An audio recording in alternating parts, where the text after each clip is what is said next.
the smoke, the flames, and the frightened faces. All in a firefighter's line of duty. But Chief William Hitchcock remembers the night it wasn't the fire that almost stopped him. Oh, I was scared to death. But the fire escape that broke underneath him. Where the railing just came away from the building. And our investigation found across Massachusetts more unsafe fire escapes. Rusty, deteriorating, crumbling, broken. And what state officials didn't know, the system they set up to keep fire escapes safe is also falling apart. The potential ramifications are disastrous. So let's look at this one. This expert ironworker is licensed to build, maintain, and inspect fire escapes. So then over here? For months, we examined dozens of them with alarming results. Looking at this today, would this pass inspection? No. In dormitories, at theaters, at homes, and apartment buildings. Rust is actually eating away the metal of the fire escape. Correct. And the bottom line? It'll get weak and then eventually it'll fall. This one has rotted connections. This one missing bolts, twisted metal. Would the stairs come down? No, never come down. This one a broken tread. So how dangerous is it for the people inside this building? This fire escape is definitely going to put somebody either in the hospital or it's going to put somebody in a cemetery. Fire escapes are so critical. The state building code requires they be certified for structural adequacy and safety every 5 years. But our investigation found that safeguard is simply being ignored. Here's proof. We chose fire escapes at random in Boston, Somerville, Cambridge, Worcester, and here in Quincy. We checked building department files, but there's no fire escape certification. Not in this file. To see if building owners had submitted their mandatory inspection reports. There's no certification in this one either. Right. Bottom line, not one we checked in Quincy had been certified as safe. And the director of inspectional services admitted because of staffing shortages, the city has no idea how many other fire escape owners are breaking the rules. And as a result, do you know how many fire escapes in your city are safe or not? Well, I don't know. In Worcester, not one we checked was certified. In Somerville, no. 4 more fire escapes. Did it fall through the cracks? Yeah. Not one up-to-date certification. And again, no system for keeping track. How can they get away with that? I guess that the shortest answer of all is because we don't have the resources to sit here and follow up on these things. If structural deficiencies are reported, local building inspectors can actually evacuate residents until repairs are made. Would you talk to us on camera about this? No? But when we surveyed 24 more communities, most admitted they had no idea how many fire escapes were certified. In Taunton, inspectors told us they haven't seen a certification in 25 years. Northampton officials said it's a cold day in hell when that happens. In Cambridge, too, not one of our test buildings was certified, and the official in charge would not come out to discuss it. In Boston, where there are more than 8,000 fire escapes, again, according to inspectional services, not one we checked was certified. Officials know they are required to enforce the building code, but they admit they don't always know if owners are breaking the law. The building code is being ignored. Right, but it's difficult to write a violation when you don't have knowledge of something like that. But state officials say for a critical issue like this, communities should know. And they warn the Massachusetts building code is not optional. Does it worry you that these fire escapes are not being certified? This is an important issue and should not be ignored. That's because after the smoke and flames begin, it'll be too late to learn you've got no way out. I can't stress it enough, Hank, that these things have to be maintained and someone's got to be watching. As a result of our investigation, state officials will now issue an alert to local inspectors. Meanwhile, if there's a fire escape on your home or office, you can contact your local building department to make sure it's properly certified. In the newsroom, I'm Hank Philippi Ryan. Inspections. Who inspects them? Structural engineers, building inspectors. Provide inspections and certificates. And what we're going to teach you guys is what to start looking at when you're looking at these buildings, and there's a lot. As soon as we're done here training a little bit, we're going to go outside, and we're going to be looking at fire escapes that sometimes you have to go out to fix a window. You have to go out to take bird poo off the fire escape. You have to go out because somebody needs to get in their building because they locked their key out. You're stepping on treads, you're stepping on fire escapes that somebody said 3 years ago it was good, and it's painted red, and it looks great. Yet one of you guys is going to fall through it. Because when you look at it, you say, my God, I got rust in the tread this big, and the guy said it's okay. But that guy never comes here and walks every day to take tree limbs off of this thing or snow off of this thing. So we're here to show you that you're the first guys that need to spot these fire escapes, but you don't have to get on them anymore. From down below, we're going to teach you about fire escapes that were built 75 years ago. Okay? So you have doors and windows and lights. Did these things last 75 years inside a building? So we have this fire escape on the outside of the building that somebody says for 75 years, all you do is put paint on it. And you can step on it. So what we're trying to show you is that there's some things you're going to be watching from down below, so that when a guy gets $1,000 or $100,000 to fix your fire escapes, is it being done correctly? So let's just use an example, and then I'm going to go into the fire escape report here. And basically, let's do a little slideshow. And then I'm going to do a little bit of the show here, 1 hour in here. We'll talk about fire escapes. 1 hour, we'll go right outside in the alley. We're going to look up. And you're going to tell me whether that fire escape passes or fails, whether it's painted or not painted. So let me just put on this one little piece here so I can make this thing, as I say, move.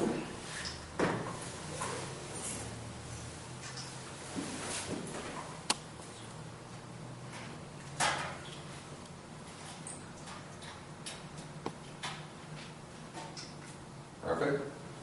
Okay.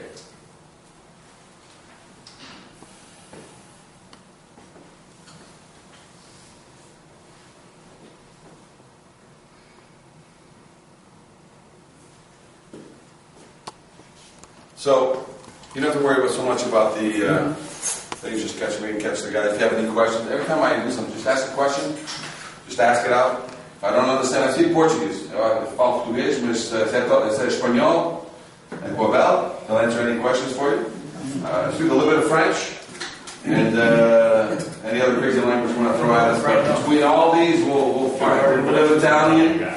You know what I'm saying? But between all of us, so this is what's going to happen. One day, there's going to be a fire at some building, and this is what it's needed for. It's needed so that all the tenants get out by themselves. Fire escapes are called, it's for self-evacuation. They get out by themselves. They don't need you, they don't need anybody. They get out by themselves.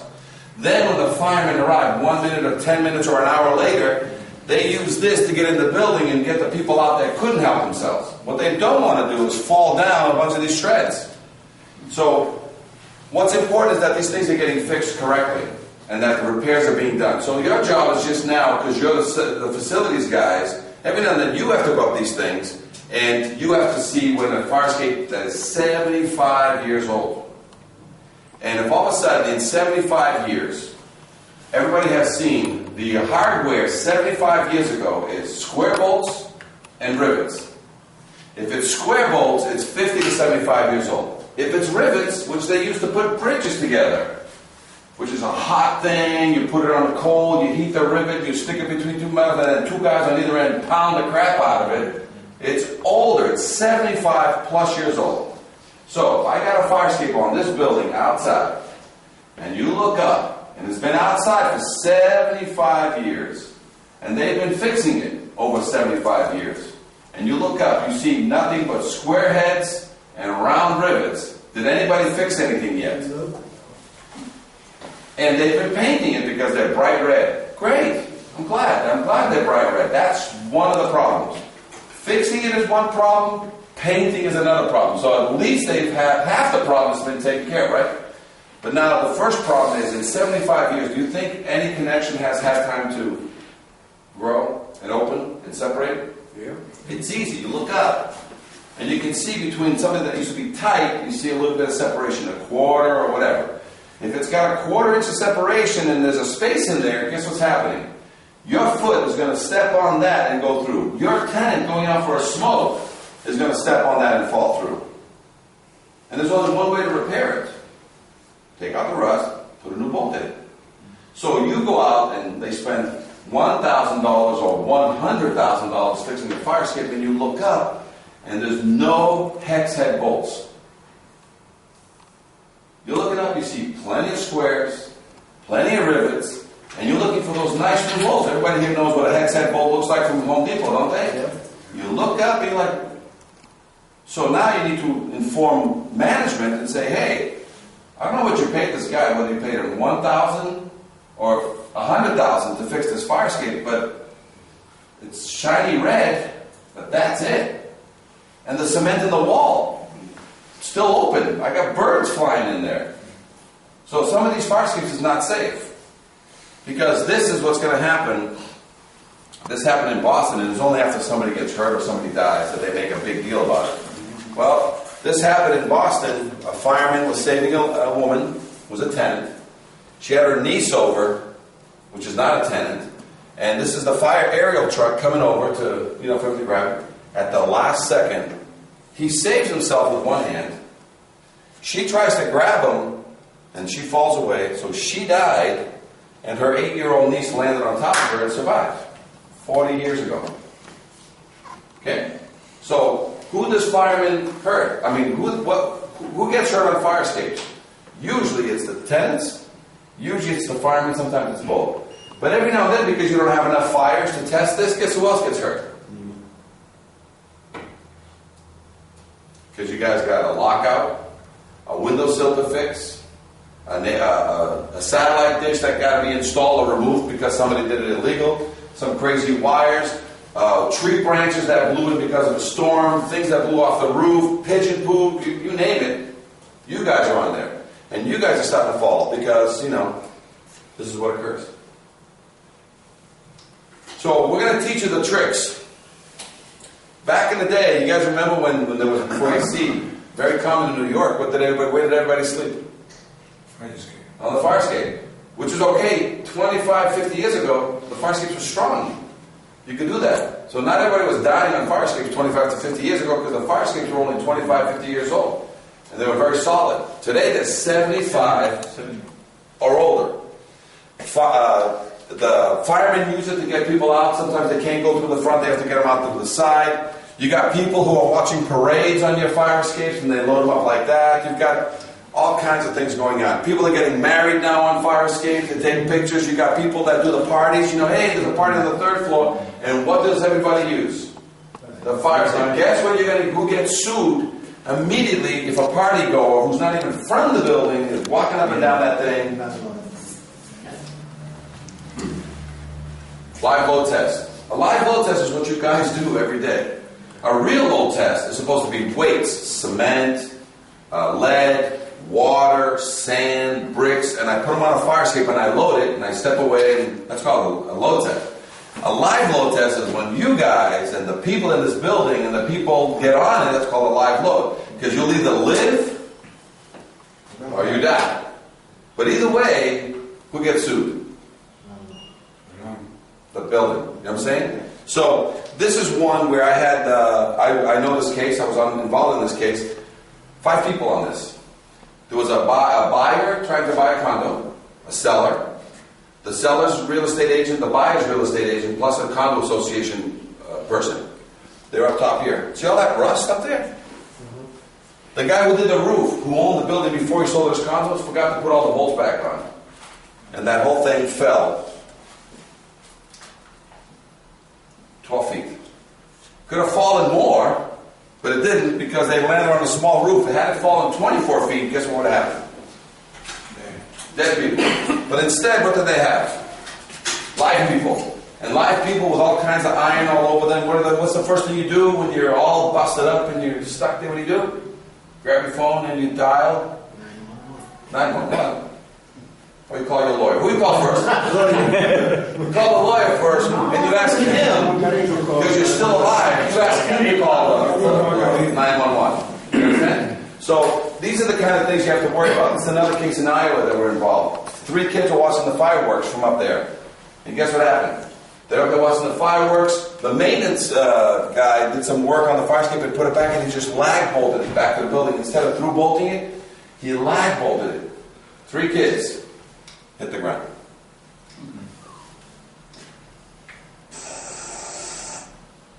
They put it back up, all kinds of issues. They put it back through, bolted, put back legs, but the thing was improperly installed again, even when they put it back. So you got to be careful who does the repair work. Another case, again, these are just to show you that people are dying. A 26-year-old woman fell 5 stories, and this is a building similar to your buildings here, right? This is in Boston. Her boyfriend, this is a 5-story building here, this is a 4-story building there. His window went out to the roof of the next place, and you're in a high-end place, and there's a roof deck on the other side. So what do you do when you're 25 years old? It's 3 in the morning, you and your girlfriend just came back from some good drinking, and it's a nice summer day. Where do you hang out? So you go out the fire escape and you go to the neighbor's roof deck, and you do what? Hang out. The phone rings. So when the phone rings, and you know how to get back to your apartment because it's your apartment. You know the route. But your girlfriend says, no, I'll get the phone. And she doesn't go the right way, and she goes over here where there's no railing. And then she falls 5 stories. Okay? So these things occur because there's missing pieces of fire escapes, broken pieces of fire escape, old fire escapes. So, do you guys know who inspects fire escapes? Yeah. Everybody thinks it's the fire department that inspects fire escapes. They don't inspect fire escapes. Everybody thinks it's the building department that inspects fire escapes. They don't inspect fire escapes. They think it's the housing department. No. Insurance companies inspect. No. The only people that can inspect fire escapes is either a structural engineer or a fire escape engineer because they know what to look for. But everybody thinks that it's, all these other people, but it's anybody that's an engineer inspects a fire escape. Sometimes in certain states they'll allow an architect. You guys don't inspect fire escapes. These people inspect fire escapes. Sometimes they think it's a city official. A city official will write you a violation, will never inspect anything. If he's giving you a violation on the sprinkler, not because he knows the whole sprinkler system, he saw something out of the ordinary, and because of that he wrote a violation on the sprinkler. He may see one thing on the fire escape, but that's not what's wrong with it. That's what made him write one violation. Okay, so city officials don't inspect fire escapes. Fire escape inspectors, structural engineers, architects. This is a fire escape that we did here in Jersey City, actually in Fort Lee. When it used to be, this building that I inspected used to be the Hollywood of the East Coast. They used to do all the movies in this place. You guys have not even been trained on fire escapes yet. This fire escape, pass or fail? Yeah. Fail? Why? Yeah, it's very rusty. So even if you don't know anything about it, like, my God, this thing looks like, I'm not going to get on that. And this is what it looks like. This is me inspecting. But do you believe that they had it inspected by an engineer?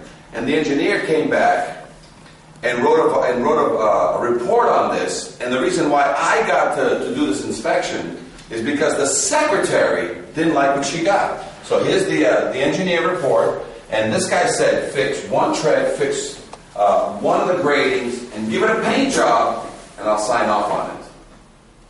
We came in, and this is the same fire escape. And we basically shut down the whole fire escape because it had all kinds. Not to say that we're better, it's just, what was this guy thinking? And a lot of times you have to be very careful when you have engineers that drive by, roll down the window, look out, say, do you have my check? And then he says, did anybody fall? No. Okay. Looks good to me. And he writes you what's called an opinion letter. And that opinion letter is somebody who doesn't get on it, doesn't really know what he's doing. You got to be careful of those. It's those people that make you fall through the fire escape. It's those people that make tenants fall through the fire escape. And it's those people that make firemen fall. And when you have a fireman that falls through, then you got the city officials here, the mayor, you got everybody coming down to find out why that fireman fell through that fire escape holding a baby. Oh my God, then you got problems. So our job is to basically teach you guys to be the ones that are going to keep an eye out, not only for yourselves, but for anybody else that's going to be on. Keep your people off the fire escape. How do you do that? We're going to show you some tricks on how to keep people off the fire escape so they don't go out there for smokes. They don't put plants out there. They don't have ACs in the window, which is the only way to get to them. Okay? So let's just deal with that AC issue, because everybody's got to stick an AC in their window. We're not saying you cannot have ACs in your window. You can't have the AC that blocks a window. But if they have those inside ACs that have that snorkel, that big tube, and it goes to the window, those are acceptable. It's the type of AC. It's not that you can't have AC, it's the type of AC in the window.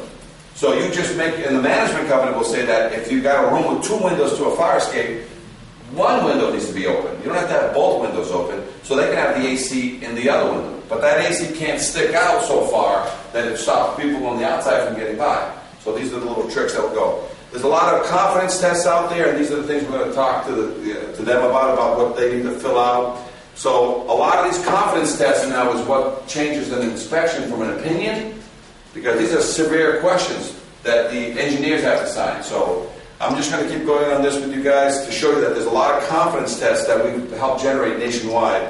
And we'll make, even if we have to do a confidence test here that is specific to Rush or to Wingate Management, we can make it so that every certificate that comes in gets filled out on one of these forms. And there's going to be tags. Nationwide now, there's a tagging that's required. In Seattle, if you have a bad fire escape, you have to have a red tag on it. If you have a fire escape that's under repair, you have to have a yellow tag. If it's a fire escape that's in good condition, can't barely see, but it's a white tag. So all your fire escapes are now going to get tagged so that when you go there, you can see exactly when the next date is for reinspection. So every 5 years is the average. Okay? This is what rust looks like. We're going to go into a little bit of rust and training. Rust, I'm going to show you guys here that rust takes 25 years to grow a 1/4 inch. Rust takes 50 years to grow 1/2 inch of rust. So if we go outside and we see some rust in the tread that's 1/4 inch, how long has it been growing there even though you put paint over it? Because what happens when you put paint over rust? What happens 2 months, 3 months later? Yeah, bigger. Comes right back out. You can never, nobody can paint rust. Nobody in the world can paint rust. You can paint the metal around it, but you paint rust and the metal around it, 2 months, 3 months later, the paint around it is there. Where it was rust, in the air. You guys know that all the fire escapes, you guys know because you get a lot of old buildings, the lead paint issue on the interior of this building? Is no one? The lead paint. You know how you have a lead paint issue on all the insides of a lot of buildings? Yes. You know that fire escapes, all that are older than 1978, every single one of them has lead? So that even when you're scraping and painting, you can't scrape without having the plastic downstairs. You can't scrape or paint the fire escape without closing all the windows and putting signs on the windows saying, if you have children inside, that there's all these things that are now happening with fire escapes that you weren't doing 5 years ago. So lead paint is an issue. Can't weld on fire escapes anymore because can you ever put a flame onto lead paint? No. So these are things that we're going to be covering, but we got issues with rust. Okay? And we're going to go into a little bit more detail right now, right after this, but you got to see that if that's a 1/2 inch of rust, how many years it took to grow? 25 to 50 years to grow 1/2 inch, right? This is all rust, right?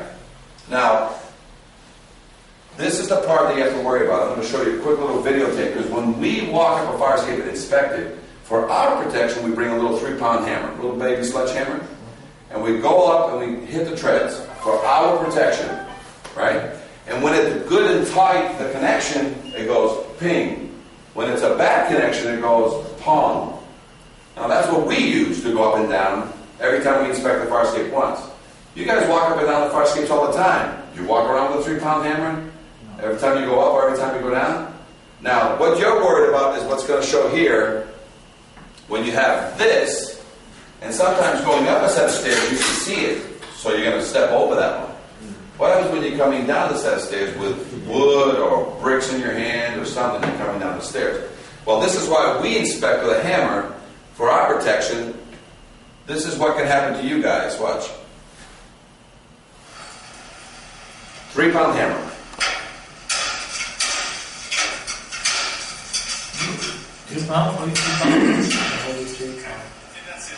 Wow.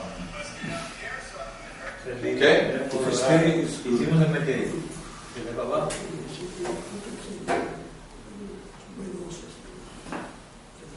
Tres libras.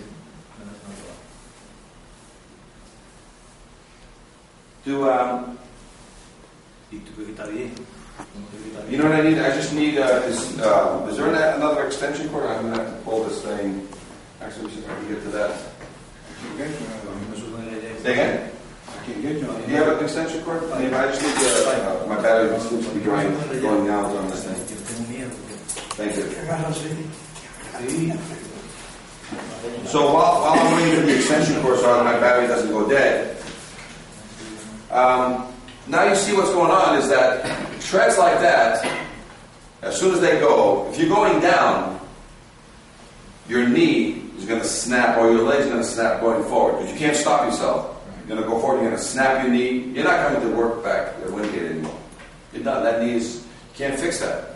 When the knee breaks forward, done. If you're going up and the thing breaks through, you fall backward. You hurt your knee in 3 months, maybe 6 months. Boom, they pay.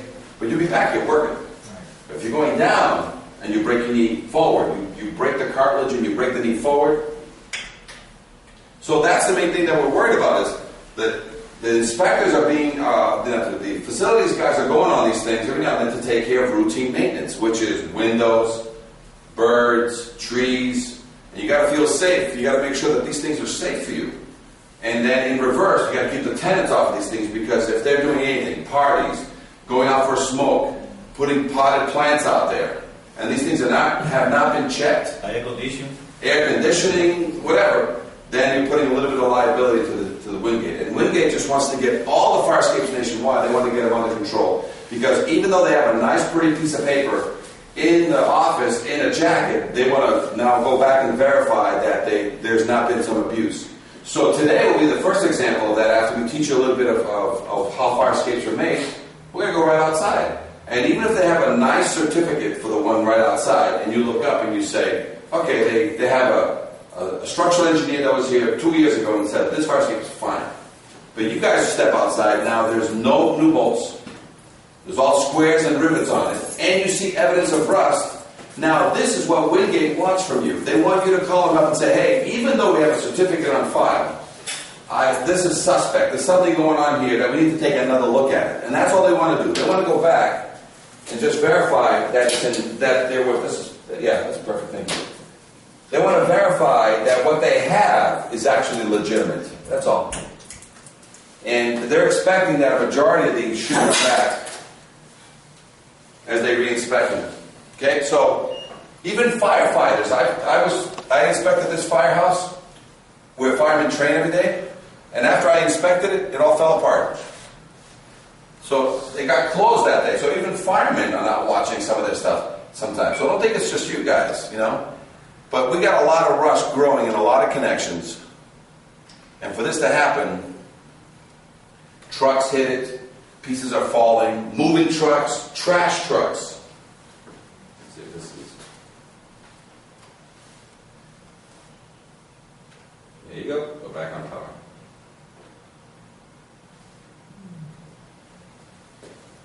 Okay? This is everywhere, you know? So our job is not to go find the instances where things are bad, and this is the last thing we're going to be talking to you about, and that is a lot of you guys don't realize that the fire escape is attached into a lot of these masonry buildings this way. This right here is just the veneer. That's just a 3-inch brick outside. The structure of it is in here, and that's either a masonry wall made of block, or it's actually sometimes a wall made of brick. It's 2 or 3 layers of brick. The beautiful brick is outside. The ugly brick is inside. But this thing is attached to the ugly brick. It goes through the nice looking brick to the inside. But every now and then between the inside brick and the outside veneer is a 3/4 or a 1/2 inch hole or space. And the roof has been leaking for 50 years. And the water's been coming down. And the water hits all these iron, and it comes out and cries. It cries everywhere. It says, hey, I'm rotting inside. I got cancer inside. Look how thick this metal is outside. Look how rotten it is inside. So every now and then, you're standing on something that is rotten on the inside. So even if the iron is good outside, it's not attached correctly to the building. But that's what investigations are for, is to verify. Because if we got some signs of rust and rusty tiers, okay, our job is to secure it back into the building. Okay? Missing pieces, you've got some fire escapes, there's no railing here. And in the night, when you're fighting a fire and you're scared, you got a little kid, you're dragging a little kid, you go, okay, be careful, you're dragging a little kid, you drop the kid down through the stairs. The one thing I want to show you is the cantilever. This is a fire escape. This is a very important piece, and we'll leave it here. Because I'm going to show you the cantilever, and then we're going to go into a class of getting ready to go outside. New York City, fire that happened up there. The fireman had to go up this building, and right there on that top floor, he fell through 3 steps. 27 years old.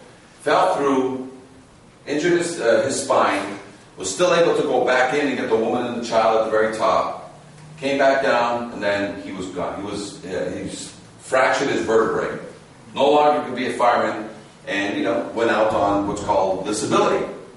The thing that made this unique is that he sued the inspection company, the management company, because the fire escape hadn't been maintained for over 25 years. So he was claiming that it wasn't an accident that broke his back, a fire. It was negligence by the owner of the building. And he actually won the case. They settled with him because they saw that, the fire escape was broken. So that's the thing that you have to worry about. So now let's end on the last piece, because a lot of your fire escapes have ladders or they have cantilevers at the bottom. So let me show you what right to the cantilever here, which is important.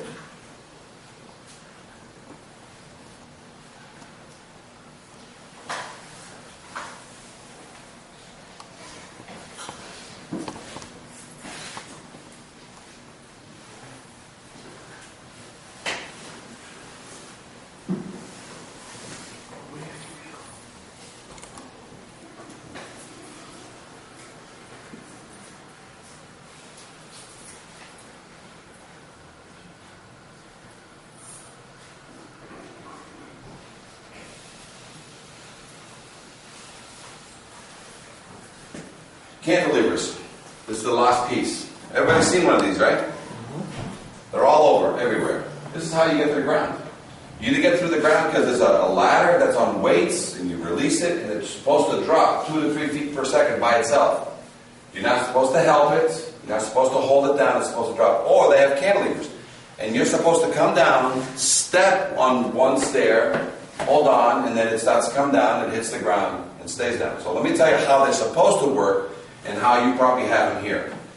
The reason why this one's pointing to the sky and this one's starting to point to the sky is because the weight box is open and it has junk metal inside. When you put junk metal inside and you add water and air, what happens to it inside the box? It starts to rust.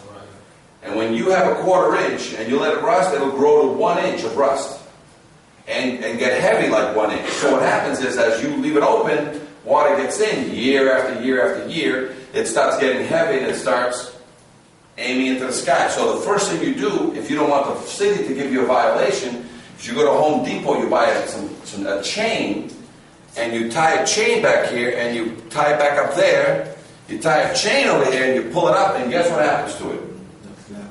It's horizontal, but now it weighs a ton. Now, here's why it's wrong, because when you put the chain on it, or you don't fix these things, because they're supposed to drop by themselves. A 150-pound woman and a 50-pound child coming down the fire escape, trying to get away. If this thing has a chain on it and it's heavy backwards, what's going to happen is she has to come down, she brings the child, and she steps on the first tread, what happens? Nothing. She goes 3, 4, 5 treads, what happens? Nothing. She does 1 more, 2 treads, what happens? Now it starts to come down. And it goes down fast, and it goes down fast, and then she hits the ground, and she has to hold on, and she screams and cries, but she's able to hold on. Ready? And then she's got the child starts screaming, and she's got the thing, and she walks down, and she goes, oh. And then she walks a few more treads with the child, and she's 150 pounds, and the child is how much? 50. And then she goes, what happens to the child? 12 feet in the air. Now the child is up there 12 feet in the air, and there's a fire in the building, and the mother tells the child to do what? Jump. Jump 12 to 14 feet. That child going to do it? There's no fireman there yet. The child is up there because his cantilever is out of balance. Threw the child up. The child held on, thank God. Otherwise, the child would have fallen 12 to 14 feet. Now, when the child is up there, the mother's saying jump, and she goes, jump, jump, jump. No fireman, no help. What does she do? You don't think she's going to run back in the building and start the process all over again? You think a mother would run back into a burning building to save her child? Okay? So she starts running back into the burning building to go back to her apartment. You think she has her keys with her? So she's going to run back into the building to go back in to save her child who's 12 feet in the air, and the fireman stops. Hey, where you going? Oh, my child in the back alley is stuck 12 feet. He goes, I'll get her. So the fireman goes there and he gets underneath it and tells the child to do what? Jump. And the child does what? Doesn't jump. So the fireman has to run. How much time is he wasting? He has to run back to his truck and get what? Gets the pole that he has. And he goes up there with his pole and does what to the thing? Grabs it, pulls it down. Brings it down, puts his foot on the fire escape to hold it, and the child gets off, gets with the mother, and they do what? They go away. Now what's that fireman doing? I'm holding it down. He's holding it down. Now he's the captain. He's the guy that tells everybody what to do. There's flames upstairs, there's shit falling all over the place, excuse my French. And all of a sudden, he's like, hey, you get over here and hold this fire. You know, so he calls the lowest guy to sit underneath the fire, because now that's how they're going to get back in. Yeah. But it's out of balance, because as soon as he takes his foot off, so that's why fire escape cantilevers are supposed to drop 2 to 3 feet per second, hit the ground, stay down. They weigh almost like 20 pounds on the nose. So that when you're ready to put this thing back up, there's a guy upstairs on the release arm. There's actually a release arm, because if you have a release arm, nobody can break into the building either. So a lot of these, if you put a release arm, no more break-ins into your building. But at the same time, the fire, when you're downstairs, you grab the nose, you just throw it up. And the guy upstairs just locks it. Now you have an anti-theft device, and you have something that it blocks your way. So whether you're stupid or you're smart, it doesn't matter, because when you run into this bar and you push it away, by the time you get down 3 or 4 steps to the pivot, she's already down and hits the ground. The same thing happens with your ladder. If your ladder is balanced correctly, a ladder weighs 200 pounds, your weights weigh 175. So when you release the ladder, guess what it does? By itself, 2 to 3 feet slowly to the ground.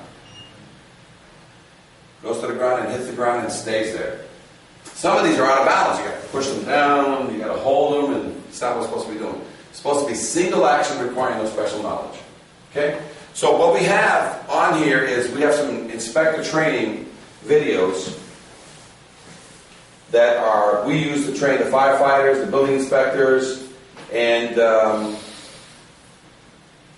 if you want to write this down, or they'll send it to you, it's called Fire Escape Academy, and on there's about 400 videos that you can use to, learn how to inspect fire escapes. So if you have time at home, go onto YouTube channel, and here's all the inspector training videos. So I'll just use a simple one here on a fire escape. We'll do this as a quick one. Open it up to questions, and then let's get our jackets on. Let's go outside. So quick one here. Ready? Click on the ladder. Fire Escape Academy Inspector Training Video. Here in Westboro. Got Gino back here, State Inspector. We got obstructions. We got trees rolling. Let's do a quick inspection. If I was the inspector looking at this fire escape, I'm just doing, I'm hired as a fire escape inspector. I'm realizing I'm on this fire escape. So we got obstruction. We got a lot of rust. We got this thing deteriorating into the ground. So all these treads can actually just rip these strands. If I was the hammer test, I got rust growing in here. If I was the hammer test, this is where inspectors get hurt. They go up. And sometimes the thing will fall from it. Look at this, Gene. See, if you look at that side, you think that thing was going to give way if an inspector came down knowingly? So this is ready to go. This is a loading dock, so this gets used all the time. So now I'll be careful going out. I got all this grading support at the nose. This grading support at the back. This whole rear is all rotted out. So This is a loading dock. So now we've got loads of material coming in here. And so imagine some poor kid putting on a couch or a refrigerator. The actual rear, the channel is gone. So if you get underneath there, baby, you just poke your nose underneath there and shoot that thing.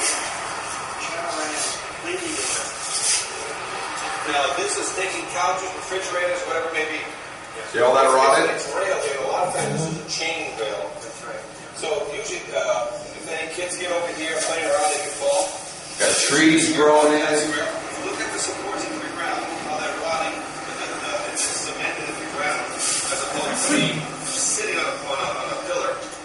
That's another problem. These things are not made to sit outside for 75 years without paint and maintenance all the time. You don't have a boiler inside the building, so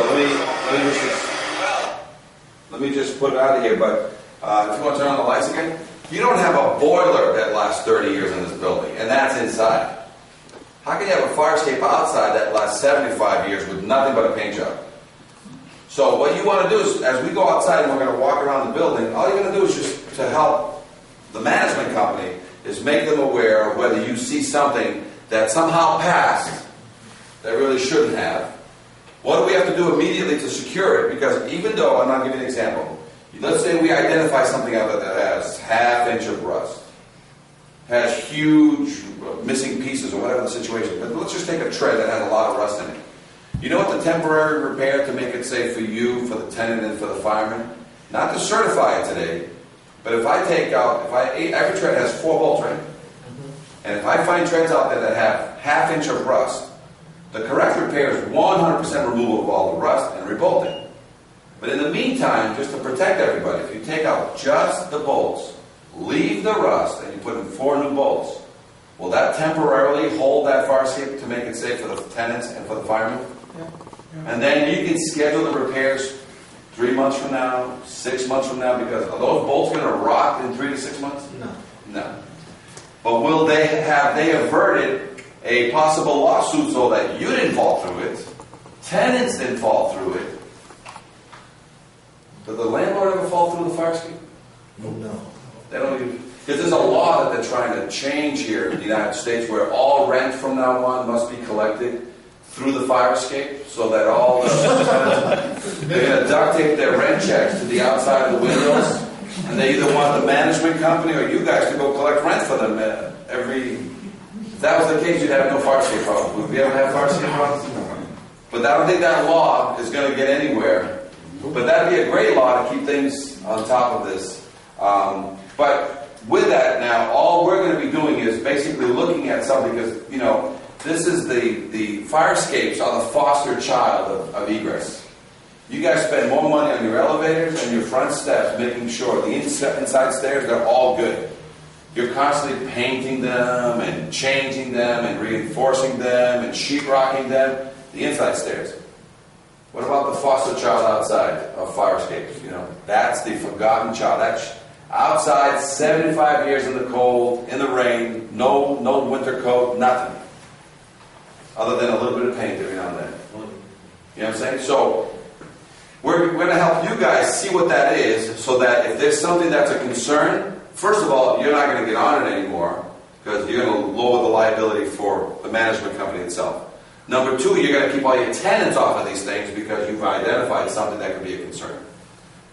Number 3 is you're also going to make sure that it gets inspected now properly, so that minimally we can put an emergency repair order on it right away. And it's that simple. I've got a big gusset or a big support or a big anything. I don't care how much rust it is. As soon as you cut the bolt out, you put a new bolt, leave the rust, because the big work is removing the rust. That's the big work. But they cut the bolt. Sometimes you guys are going to go in and drill your own hole and put in another bolt, leave the existing bolt where it is. You're going to drill another hole and you're going to put in a 3/8 or a ½ inch bolt. 1, 2, I don't care how many you put in there. Because you didn't like something. You said, you know what? I'm going to come over in my little drill, put in my little quarter pilot, and I'm going to blow it out to ½ inch, and I'm going to buy a bunch of bolts at Home Depot. I'm going to put a bunch of ½ inches in here, because by the time the engineer comes in here and re-inspects this, by the time we get the PO to get, you know, so you'll be fixing a lot of these things quickly yourself, because as soon as you step on a tread and it falls, don't wait for Joe Ironworks or John Welding Company to come and fix it. Dude, lift it. There's 2 bolts there. Put 2 more, just knock those bolts out, put 2 bolts in. Don't worry about the rust. Just put that in. At least now it's an emergency repair. Now, if only one fell and it looks like the others are ready to go, you're not going to fix every single one. You know, that's not your job. They don't want you to fix fire escapes, but they want you to identify what is suspect, and they want you to help them remove the liability. Keep your tenants off of that, and if you have to get on them, make sure you know what to look like, what to look for to make sure it's safe. And if we have fire escapes that have been inspected over the past 5 years that you guys are saying no, I don't care if we have a certificate on this. I can't find one new hex head bolt on this thing. I got square heads and rivets, and all those are 50, 75 years old plus. So, yeah, it's a nice paint job. It's nice and red, but it's suspect. And that's when they'll have a company come in, hopefully it's us, but they're going to have a structural engineer company come in and reevaluate each one of these so that we can get these cleaned up. And as soon as a fire escape is, you remove all the rust, and before you put the connection back together, you fill it with 50-year silicone, and we close it, and then we put new bolts, and then we put our finger all around with the silicone. Okay? Do you think you ever have to fix that fire escape ever in your lifetime? No. Never. You will never fix a connection that you cleaned out today correctly, primed it before you put it together. And before you squeeze it together, you filled it with silicone from Home Depot, 50-year silicone, and then when it squished together and it gooped all out, you just ran your finger all around it. Now, the life of this building is a paint job on that fire escape only. You'll never have to fix that connection again. That's how quick this repair. It's going to be one-time repair. It's not going to be now and then 15 years from now the same repair. No. It will be if you fix it today, no silicone, and you leave a connection that you primed and you fixed, and then you left it with all the little cracks and crevices. Guess what's going to fall in it? Bird poop, leaves, wind, dust, and in 15 years from now, you know what you're going to have inside that connection that has all these little cracks and crevices? Rust is going to be in there. But if you inject it with silicone, and whoever fixes any fire escape for you, you make them, you waste a case of silicone on that thing. Say, hey, after you're done fixing it, I want you to close every hole with silicone. Whether you fix it or not, I want every hole you see silicone. Because the paint can blow away, but silicone doesn't blow away. Okay? And then once that's done, now you've got a fire escape that you now just keep it painted. And that's all you want. You want to just stay on top of it, keep it painted. And that could be ironworkers painting it, welding guys painting it, and any painting company now can paint it. Or you guys, because every now and then they say you guys got nothing to do on these buildings. You guys got so much free time on your hands. And they want you to go out and just paint fire escapes. Because you guys got nothing else to do. You guys are really bored, especially in the summer. You guys don't have much to fix on these old buildings, so they say, they want you guys to work on fire escapes. Painting them only, just painting them. All right, so let's end it here. There's a great website called Fire Escape Academy. We send them links to this if you want to trade. So if you just type on the internet, under YouTube, type in Fire Escape Inspection, Fire Escape Repair, Fire Escape Academy, all our videos. We have about 1,000 videos out there. So you can watch seminars on this stuff. You can watch inspectors being trained like we're doing right now. So if you really want to learn. You don't have to learn all that stuff. Today, my job is to walk you outside so that if you're working on any buildings in downtown, you just look up and say, original hardware or evidence of maintenance. Number 2, is this thing painted? And the last thing you're going to be looking at is how it's timed to the building. If it's got any drag and tears or if the cement is missing. 3 things. That's all we're going to look like for outside. We've been recording this, so you'll have this class to record. It's going to be online for future training.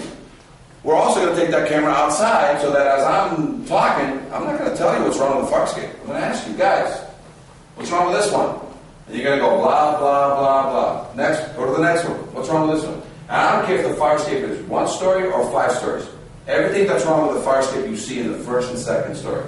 They don't fix the other fire escapes and leave the 1st and 2nd alone. So whatever you see wrong in the 1st and 2nd floor, you don't have to see 10 floors. The 1st and 2nd means the rest of it is bad. If the 1st and 2nd are bad, the rest of it is bad. Don't worry about the 2nd, the 3rd, the 5th, and the 10th. Whatever we're about to see in this back alley, in the side here. So if everybody gets your jackets on, get yourselves ready, we're going to get ready to record. Do you have any questions now for us? In English, Spanish, Portuguese? You said that on the fire escape, if you put air conditioning and you can walk through, it's okay to have? Yeah, if you have a window fire escape in a room, and that room has 2 windows to the fire escape, then you can have 1 fire escape in the window. Because in my room, the only way to get to the fire escape, if I have 2 windows, one window can have. Otherwise, if I only have 1 window in that room going to that, I cannot have a window-mounted AC. I must have a floor-mounted AC that blows the air to the thing. Or the management company has to open a hole in the window or a hole in the window up above, because sometimes they do that. They have windows at the top is the AC situation. Otherwise, the management company must open a hole in the side like that next to my window, and they do that. Okay. Otherwise, no ACs in the window. Now, once the AC is in a window in a room that has two windows to the fire escape, as long as it doesn't stick out and hurt me or stop me. But if that's the case, they have this big fat one. You just have to push it back into the building, and somehow on the inside, they have to do something, but it's going to be very difficult. The only answer is that AC can no longer be used there, and that's something the management company has to put in their writing. Right. That says, what most of them know, most of the tenants should know, but they don't follow, is for REACT purposes, egress. You know, if there's one window per room, you know, they can't block the egress. So if the only window is the fire escape, then they cannot have it there.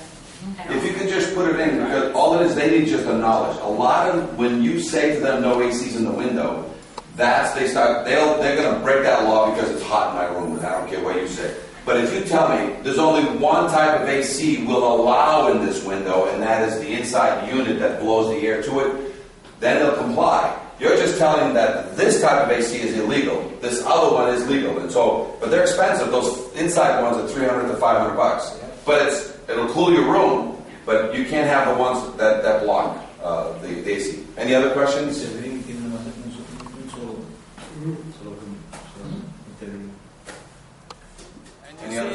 Any evidence of maintenance? You seen some hex heads on these?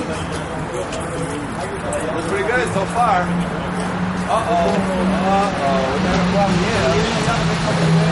We're looking for evidence of maintenance on this guy, right? So we got to see some shiny bolt on the treads at least, right? You see them here, right? All brand new bolt on the treads? Oh no, that's impossible. What do you mean no? I thought for sure that those over there. Let's see, these have hex, right? These have hex. Yeah. So they run out of money over here. What happened?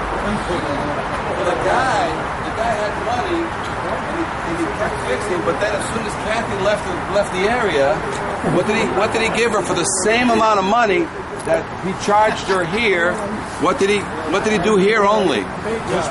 Just paint. So, and these rivets, older or not than square heads? Old. Anybody know how old this building is? 80 years old. So here's a fire escape this is original to the building. So right now you have a side-by-side comparison. Fixed, not fixed, but yet painted. And if you're going to get hurt on a tread, it's on a 75-year-old or 80-year-old bolt. Rivet. Any other connections? Any other cement issues? You see all the rivets on these supports? See all these rivets? There's one rivet holding the entire platform. Each support has one rivet in the front, one rivet in the back. Any hex heads, you guys see any of those rivets changed out. 80-year-old rivets. The boiler inside the building didn't last that long. How can this fire escape by the ocean, by the water, last that long? Okay, so this is good. Let's keep going to the next one. Let's see what we got.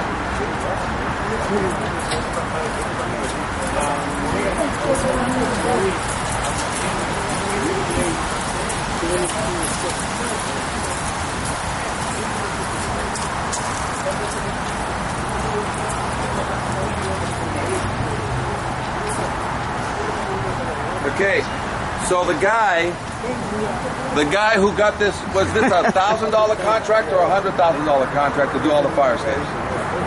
So he did those, he kept coming around, but then it must have been in the summer when Kathy was on vacation and he needed to finish it up before August 8th. And what did he do over here? Paint job. Okay, and now what we got? And look, this is perfect. Look straight up at this connection that has the head on one side, the bolt on the other side, and what do you got in the middle? An opening. You got nothing. There's nothing. That used to be a bolt. Yeah. So look at that connection there, right? Guys, come over here. This is what's going to hurt or kill the tenants or a fireman or you. right at this connection, which is not a major problem right now, but that's showing you that the head is still there, the nut is still there, but the shaft is missing. Now imagine that's on a tread. Imagine that's hiding somewhere on a support, and you guys are going to go up there to take pigeon poo off the fire escape or something on the fire escape. Okay? So that's just this one. Around the corner, there's one right down by the ground here.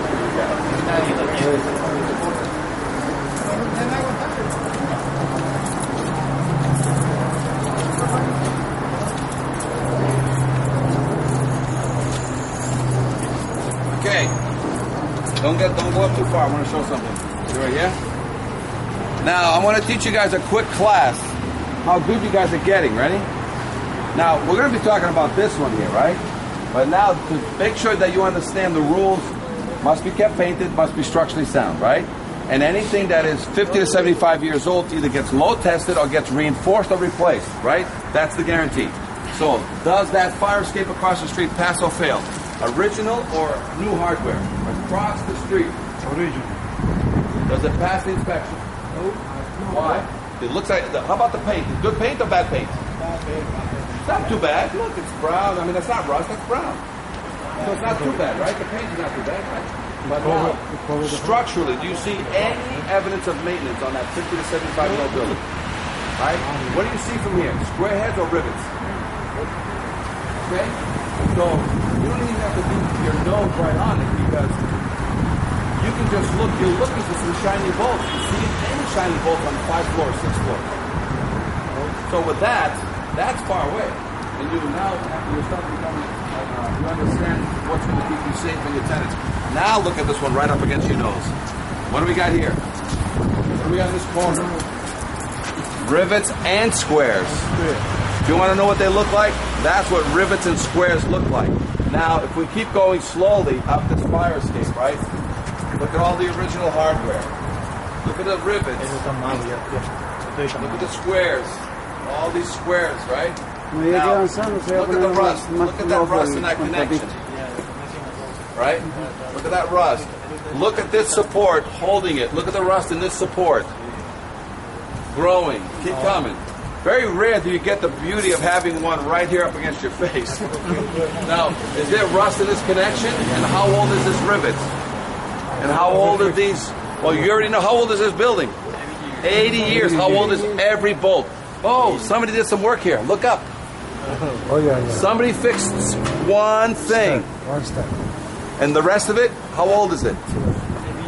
80. Rivets or square heads? Square heads, bolt and nothing. No, on this stair. Rivets or square heads? Rivets. Everything's rivets, right? Yep. Now, if you look up, somebody fixed one of these. Look up, see if there's any more fixings. And those are called the Band-Aids, the onesie-twosies. Right? Two. Look at the top of the stringer where it's tied in with the hook. How much rust is up there? The very last tread at the very top on the inside. How much rust is on that clip? If you guys step on that, if I was up to go with my 3-pound hammer, can I make that drop? Look at all the cement. While you're looking up, start looking at all the tiers of cement coming down. Is any water getting into this building? Is this an indication that water's getting into the building? Is that rusty tiers? Okay? So these are things we have to silicone and shut. Now this is right in your face, so look at some of the treads. Look at that tread straight ahead. Look how rotted this clip is.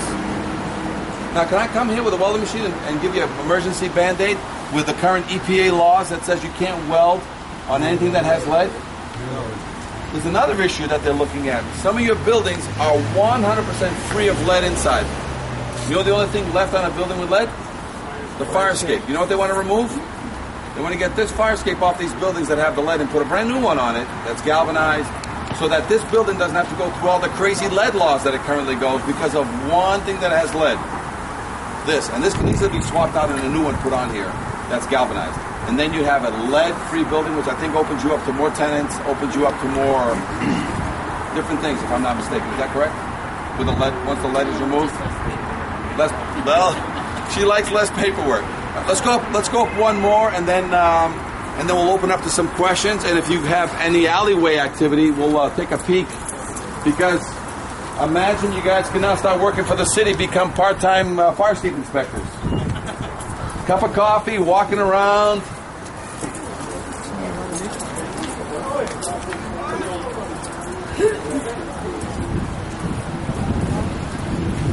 Okay, guys. Let's look up any evidence of maintenance. No little bolts, a little bolt here and there. You see little bolt fixes right here? So these are Band-Aids, they call them. Any major repair refurbishment on this whole fire escape. Okay? Square heads or rivets on this fire escape.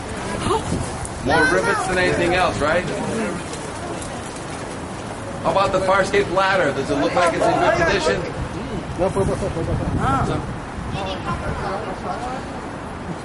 Nice paint job though, right? Do we have a paint problem yet? No. So it's just a repair. Any cement issues? All original hardware. You're just looking to, you got rust growing in corners. Mainly your treads.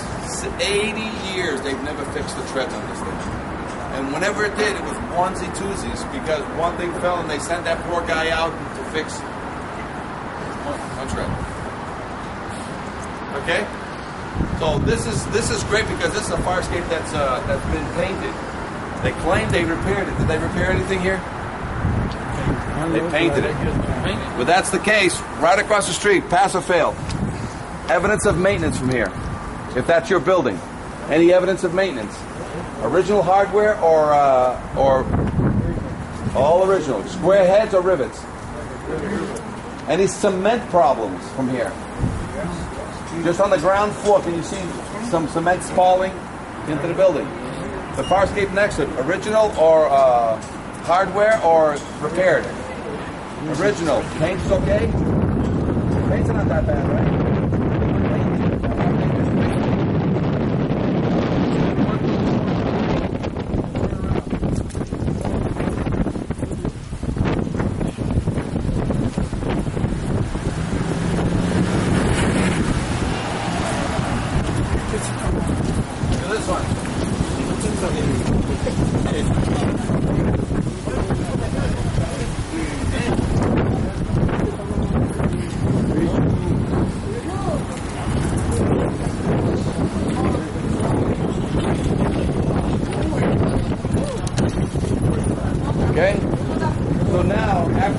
Training, you guys are starting to get it. It's that easy.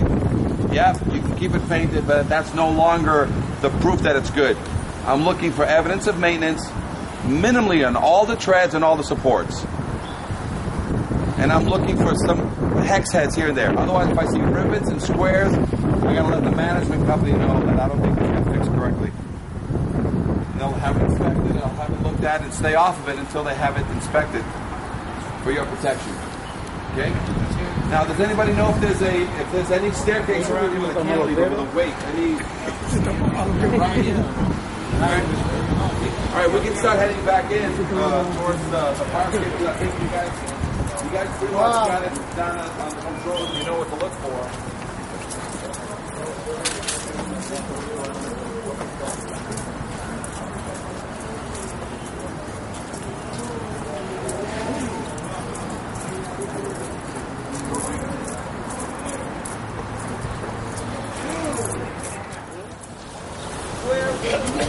Uh-oh. Let's get over here, away from the sun.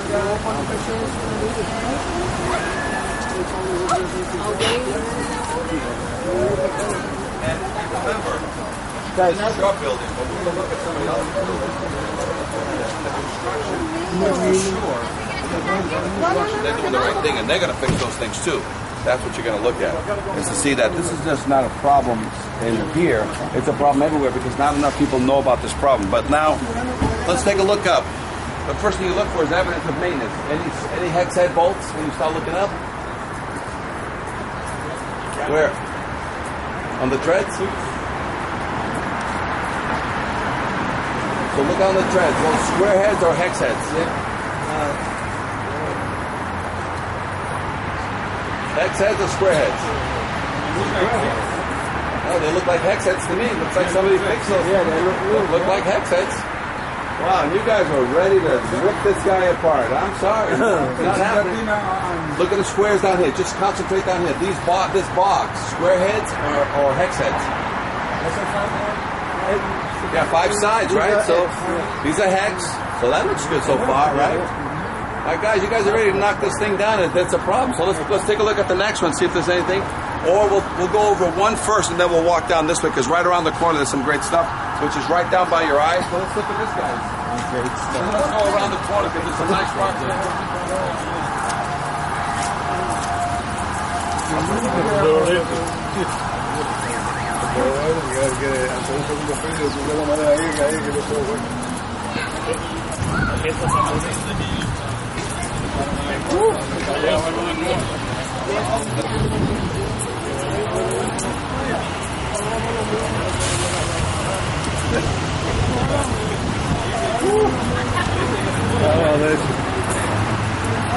Aquí sí está buena, ¿verdad? Get everybody right here. Right here. Now, Está bloqueado, está todo rusty. okay, so now let's look up. First of all, the first thing you always have to, more paint than rust or more rust than paint? More rust than paint, right? So that means every connection is compromised. So as soon as you let it rust too much, you've got compromised. Now, let's say they painted it though, with a nice paint job, and it was as red as that one. So now look for the original hardware. Look for square head bolts and look for rivets. Do you see any rivets? All rivets on this right. Now look at the ladder system. Look at everything connecting the ladder. Any square heads or any rivets? Any shiny bolts of any kind? All right. So if somebody said that this part was passable, would you agree with or disagree with it? Now let's look at the treads. Look at all the rust inside the treads that could hurt somebody. If you look up the treads and you start seeing pieces that are separating, and you got rusty tears in all the treads, so you think any of those treads could give way in your future? Yeah. When you're going up to take the tree, somebody says, oh, get the plant off the thing. Because the one that's going to clean the stuff off the fire escape is not the tenant, it's left already. It's you. And sometimes in order to get there, you have to climb up the very treads. Now, let's take a look at connections into the wall. And use this side here. Look how bad the connection is on the supports down here. You guys see any new bolts down on the supports down here? You see anything? Any cement work? You see a lot of rust in every connection? So sometimes it's this easy. It's this easy to see the problem. But now let's go back here, straight down and around the corner. Some of your fire escapes are very close to the ground. You're going to be able to see on that one. So let's look at it now.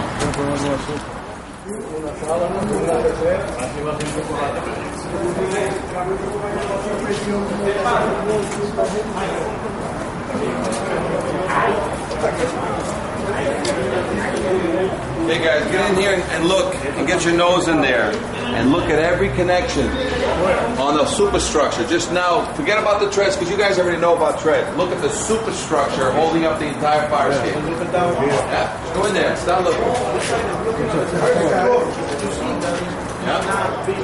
So look at every joint. Look at the cement in the walls now. Look at where they meet. Look behind. Look at the clip. Don't look at the front now. Look in the back of the clips. And start seeing what you see. Look at all the clips here. Look at all the bolts. These things just start getting eaten up. Look at the cement problem. So right here, this is the first floor. Everything you need to see is on the first floor.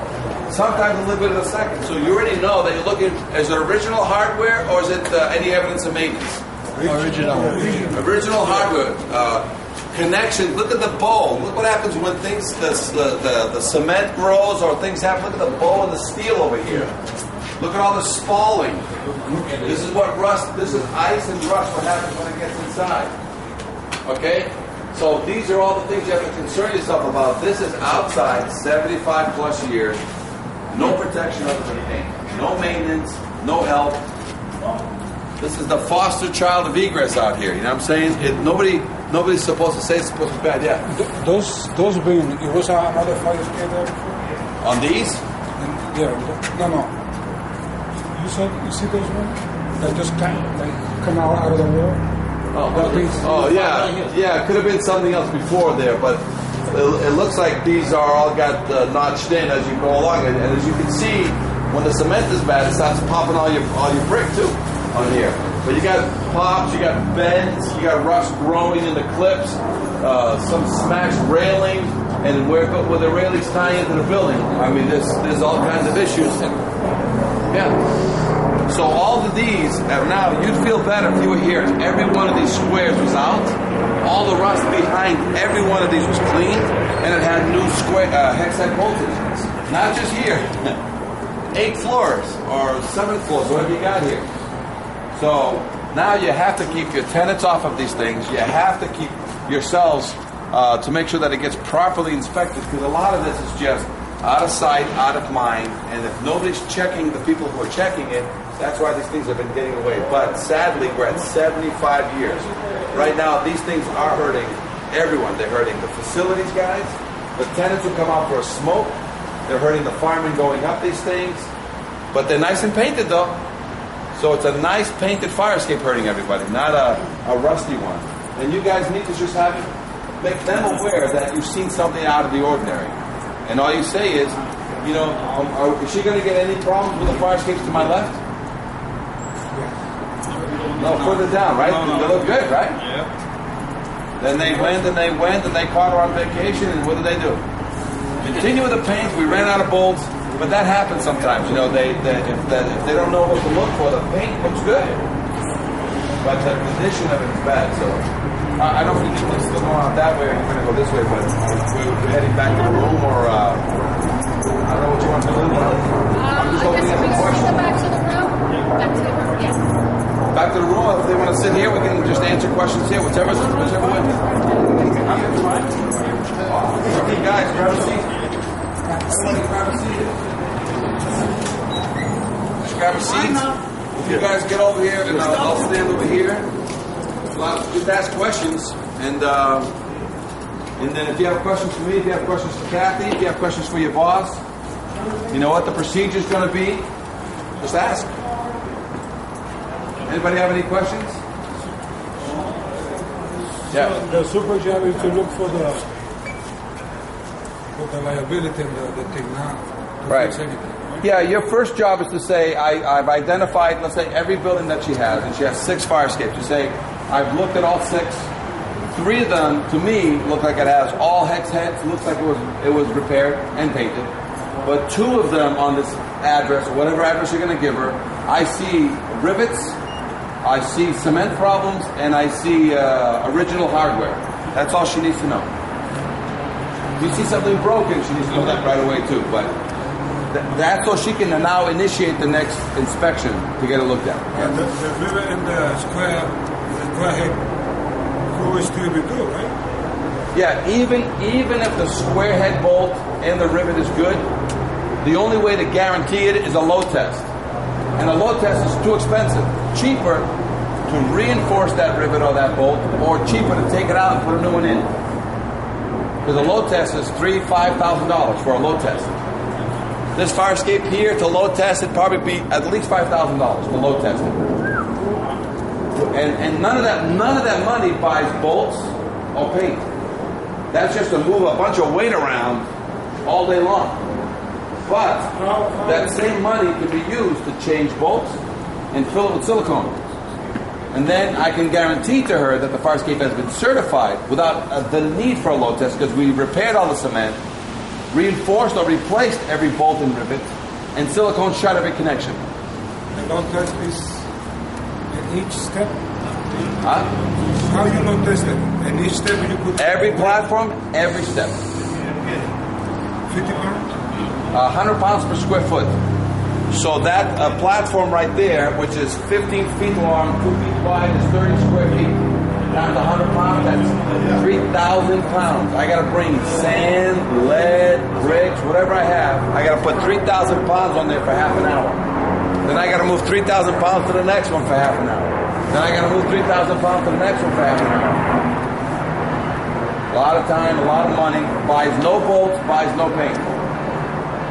I use it to pay the guys know what I'm saying, to move weight around.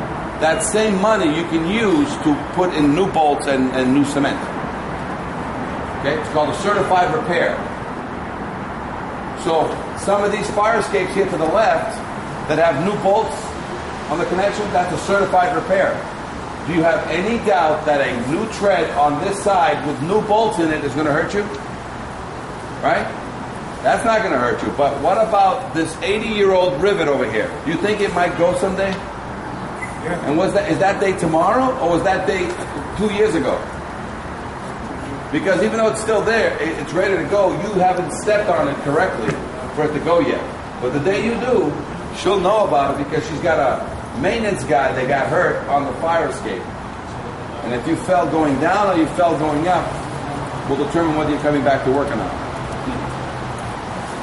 What other questions you guys have? So the new, let's say you're going to fix some of those rivets. The new bolt is in the same hole? Same hole. Same hole. Whatever's cheaper. Right now, if I come here, I'm going to fix this connection right here. 2 bolts. I have a choice. If that connection is 100% good, no rust, I can put a bolt in between the 2. Keep the originals, put a bolt between the 2. For me to drill out that connection, I need to do a 1/4-inch hole, then I need to open it up to 1/2 inch, as an example. 7 minutes.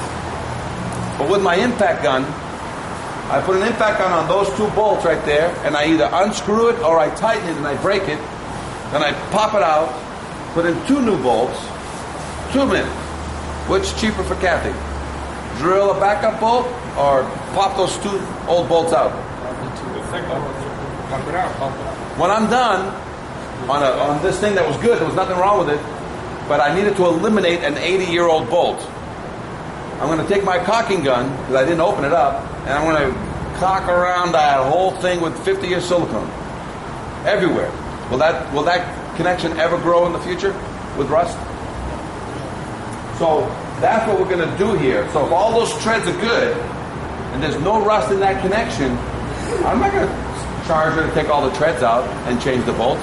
If the treads are good and there's no rust in the connection, I'm not going to drill a hole between each one and take 7 minutes to 10 minutes every single one, re-sharpen my drill bits, and I'll be here forever. I'll put an impact gun on that, and if the impact gun doesn't want to break the bolt, I'll take a little grinder with a cutting disc and I go, pop out the bolt, put in a new bolt, and then that connection, I silicone shut it all around. It's cheaper for her. Now, every connection on a tread or a support that has rust, I have to clean it all out. I have to take it all apart, prime both sides, wire brush it, and before I bolt it together again, I have to fill it with silicone and then squeeze it and then goop it all up again with silicone. Even the connections into your cement, after I finish the cement work, I have to silicone shut that cement so the water stops getting in there and blowing out your bricks. Everything's about water. You got ice jacking and rust jacking happening here.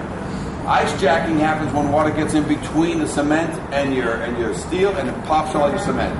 Ice jacking also happens when water freezes between 2 pieces of steel and open it up. Rust jacking happens when water gets in between 2 pieces of steel and it creates rust and it grows. It'll just break 2 pieces of steel and snap any bolt, like we saw that connection that had a head and a tail and there was nothing in the middle. That's called rust jacking. It eats the shaft and it pops it and it goes away. Any other questions coming up? Because these are all great questions. What other questions you may have? So you guys are not inspectors. You're spotters. And all she needs to know is what buildings that you have in her portfolio that has a fire escape that you have identified that has original hardware and a beautiful paint job. Like, hey, beautiful paint job, but nothing but original hardware. I looked for a couple of square hex heads. I couldn't find any. So she'll mark it down that it needs an inspection. By an inspector, yeah. We're not a repairman. No. But if all of a sudden a tread fell when you went to look at it and once fallen, just put a bolt back in. Just lift it up. It's usually a 3/8 bolt. Just put 2 3/8 bolts. Don't wait for a welding guy to come over there and put it up and charge her $1,000. Just lift it up. But if one is gone today, there's more. Which ones? You don't know. Don't go looking for them. The inspector that she's going to hire is going to look for those. But fix that one. That one bolt, lift it up, and put a 3/8 bolt in there. By hand.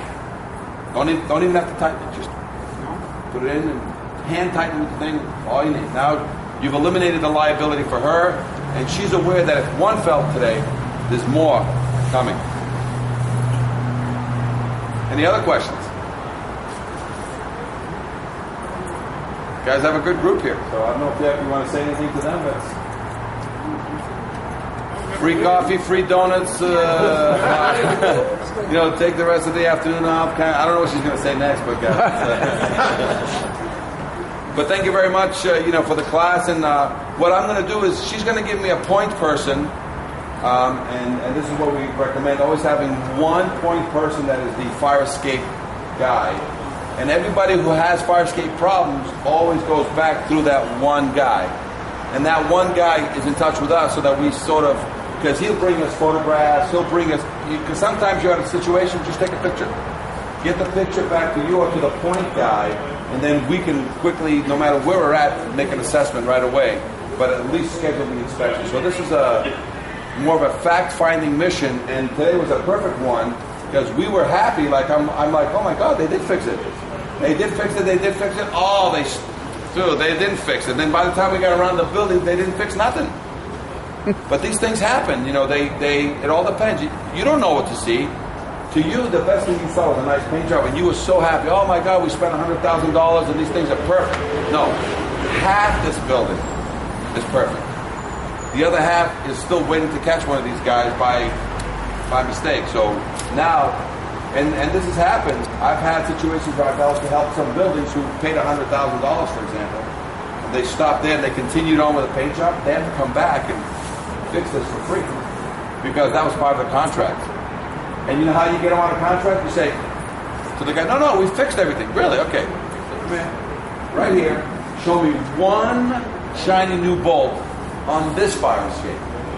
I see the paint job, but I know you fixed you've got a lot of bolts over there, but show me one new bolt here so that I can say, yes, you did fix something. The guy goes, well, show me one cement repair you did on this one. And that's where you catch these guys. Now it's a liability issue and a situation where the contract fraud, and she'll say, hey, I want this fixed right away, and now the guy's back here for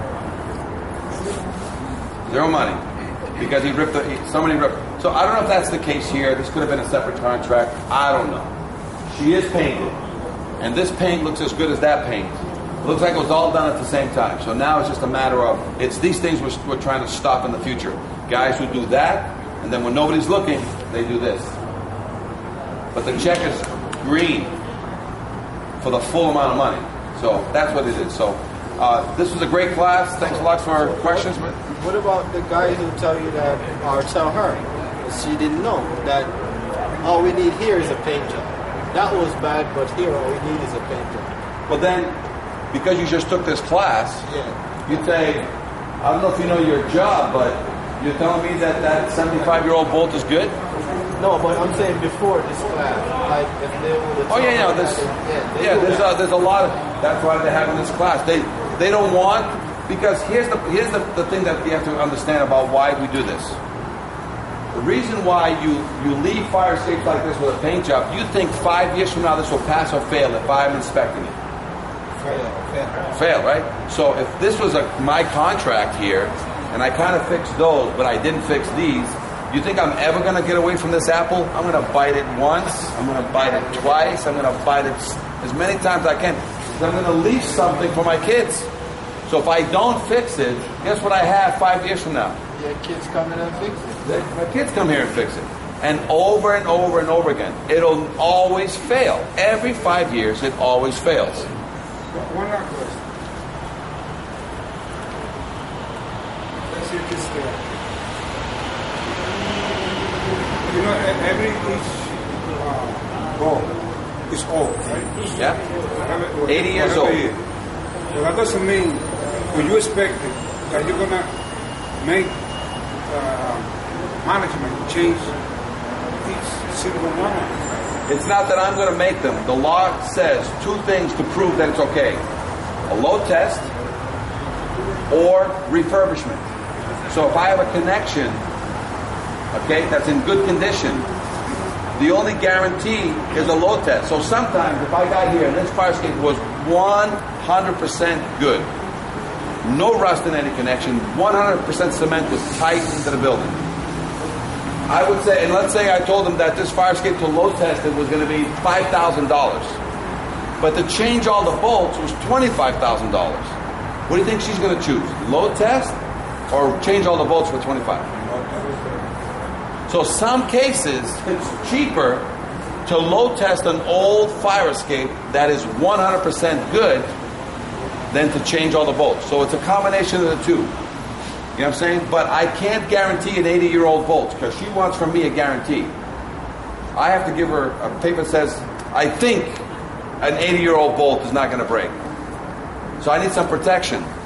You understand? But if I load test it, there's the guarantee. But if I change it, there's the guarantee. She wants guarantees. So I'll give her a load test or I'll give her a bolt change guarantee.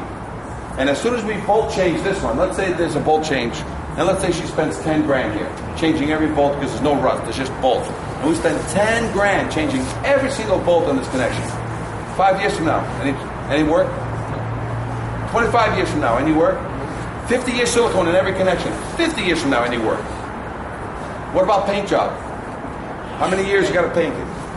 Every 3 to 5 years you got to paint it. Every 5 to 7 years you got to paint it because paint doesn't last 50 years. Any connection problems? If we change every bolt? No. So once you go through a refurbishment, you're done.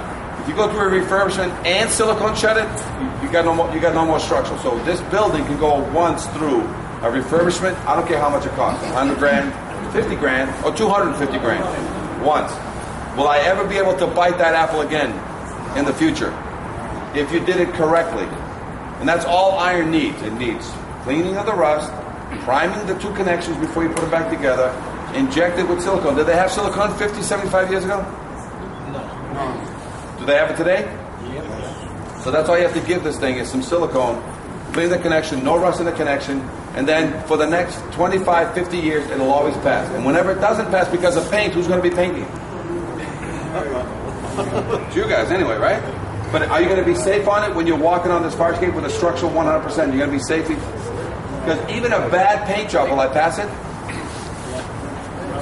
So guess who's going to be backup painters in case there's anytime it doesn't pass in the future because of paint? Guess who's going to be the backup painting company? But otherwise, that's our job. So sadly, it's 25, 50, 75 years, but these things have not been maintained. But that has. That has. Any other questions, guys, that you may have for us? Mas alguma pergunta? Hey, if you got anything you want to say? Kathy, anything you want to say to the group? I guess if they could just hang out for 1 minute. While they're all here, they can just hang out. Sure. Kathy, how do I get back through the maze to go get my stuff? Somebody will walk me? I mean, I can wait. Kathy, you can do your thing. I'll wait over there. You can no, that's okay. Do you want to take them back to the community room? Yeah. Please? Yeah, anywhere you want. I'll take you back when you're done. Just hang out for a minute. Cape Academy Inspector Training. Here we are in Lowell, Massachusetts. Bob, say your last name. Marsilia. Italiano? Si. We're here looking at, he's the building commissioner in the city of Lowell, and we have a fire escape right down by our feet. What's the greatest thing about this is we're going to be able to see all the rust in the connections. We're going to see all original hardware and squares. We're going to basically, he had a class today, and what we're basically looking at is a fire escape that no more paint is on it. So this is a perfect one because I can get my nose right into it. And this is a perfect example of everything that can go wrong with a fire escape. Let's talk about this one. And then we're going to go look at these other ones and a big monster that's on the back. So this may be a 10 to 15 minute video, but what is on here works there. So let's take a look. More paint than rust or more rust than paint? So that's all you need. Let's say they knew you were coming, Bob, and they painted this thing 100%. What are you looking for next? The original hardware. Original hardware. So let's show people what original hardware is. This is a square bolt. Square bolts. Square bolts. And some of these, so now let's stay underneath here before we get on that side, Bob. How about grating? Any popped grating of the spacers? Yeah, the spacers are missing. So what that means is when a fireman or a person steps and your leg goes through that, you get locked. You can't save yourself because now you're trapped with a bear trap. How about rusty tiers? Any rusty tiers indicating that water's getting into the connection? Yeah, right there in front of How about cement blowout into the back? Yeah, you can see that too. See cement blowout. Okay, let's take a look. Any damage from a truck or anything? Any bends on this fire escape? So Okay. it looks like that might have been hit. Got hit. Let's take a look at is it square heads or rivets on the supports? Are those original or they've been switched out in the past 50 to 75 years? No, the originals. Original. To let this fire escape rust this much, how many years? To get 100% of your paint off your fire escape? 25 at least. At least 25. Is there any paint that you can still see left? But even though there's no more paint on this, does this thing, which is older than 1978, have lead still in it? Yes. So it still has lead. Let's look at all the rust in between the connections. All this rust. Let's look at your treads. Missing spacers? Yes. And let's look over here underneath. Better before you climb up above. If I had my hammer, I'd do a hammer test. Any rust in any of the connections? Rust in all of them. Rust in all of them. The bulge. You can see all the bulges, right? Yeah. Is there any of them that if you were looking up straight up, can you see the sky if you look straight up on some of these? You look over here. You see that one right there? Can you look straight up? Yeah. How about this one over here? See all the rust? Any of these bolts that are holding as best they can, any of them totally gone? Are they all suspect in your mind? All suspect, yeah. Would you allow any of these to be welded and remain in place? Because that's a typical repair. This has a from the top quarter-inch gap. Yep. Now let's see how it lands on the ground. Is this all rotting on the ground? It's all rotted out on that side, especially the channel is completely rotted out. So the channel is completely gone over there? Okay. So, and how much rust? Quarter-inch every 25 years. How long you got of rust there? Well, that's 75 years of rust there. 75 years. All these treads are quarter, 3/8, half-inch.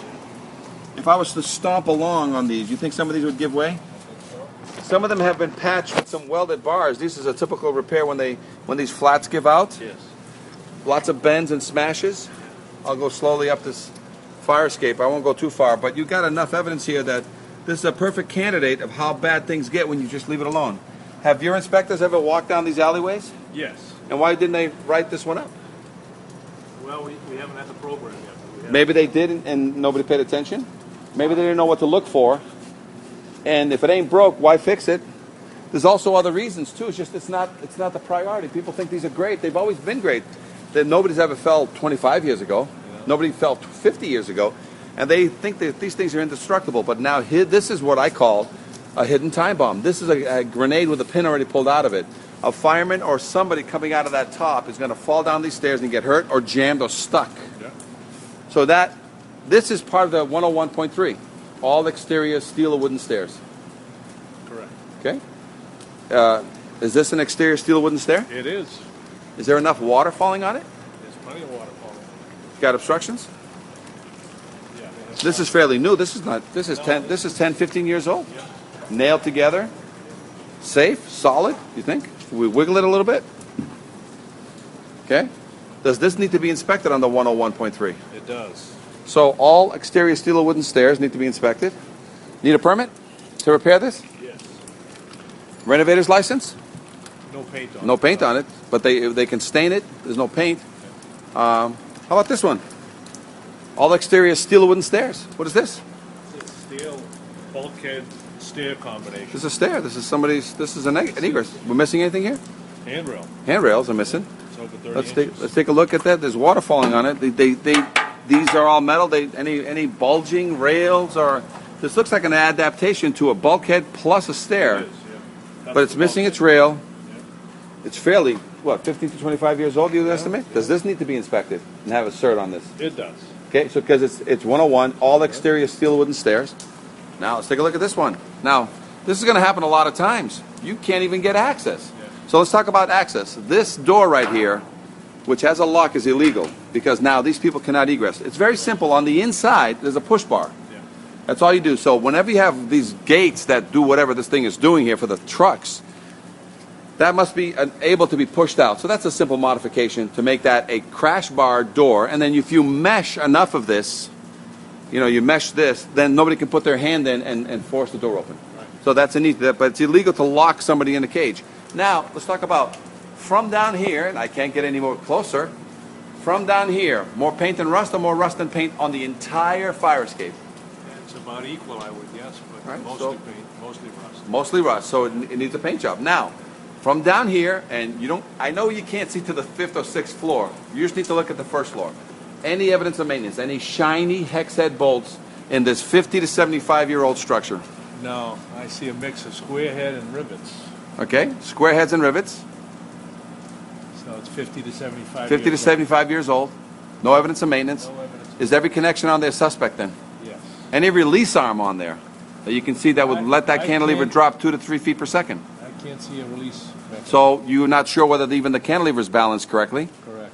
And you're looking into the cement into the walls. Anything that you want to share? Can you see any rusty tears and any of the cement going up? Yeah, I see signs of spalling and rust. Okay. So right from here, and what about the grading? Let's talk about the grading. Yeah, you can see the spaces are rusted out. Spaces are rusted out in a lot of the grading.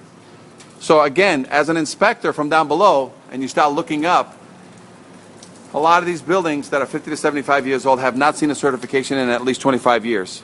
And it'd be great if they had a tag, and it'd be great if you can get out of this building in case there was a fire. Yeah. But here in this one little alleyway, we have a major egress system, and you talked about ACs in the windows, which is illegal, and you have units in front of windows that people have to use to get out. Well, they got the windows blocked off. The windows are blocked off with cages. Again, a lot of that was because of security issues, but that's not they have to resolve that. They have doors that lead out to the... And they have doors, but sometimes the windows are the only means for another apartment. The doors are from a hallway, but every now and then to satisfy that piece of the building, they use the window to get. That's why they put that little add-on. So don't think if all of a sudden there's a hallway door feeding it. Yeah. There has to be a reason why they put that little half circle there. That half circle is to pick up that window to meet the means of egress inside, because that is the only second means of egress for that apartment is through the window, which is now blocked by ACs and units. So right from here, you have a fire escape. So right in this building, in this alleyway, and I don't think we have any more down here, you have what 101 covers. Wood, all exterior wood or steel, fire escapes. And this one is the best because all original hardware on this one. And this was a great one. Don't you think that it showed everything that could go wrong with a fire escape, it showed on this one. And this is what you use in training. And look at the staircase. See the whole stringer, how it clips up there? Yeah. All original hardware. So sometimes it's not the treads that'll kill you, it's the whole staircase will let go and fall to the ground. So we're going to go look at some more Fire Escape Academy Inspector Training. We're here in Lowell with Bob, the Commissioner.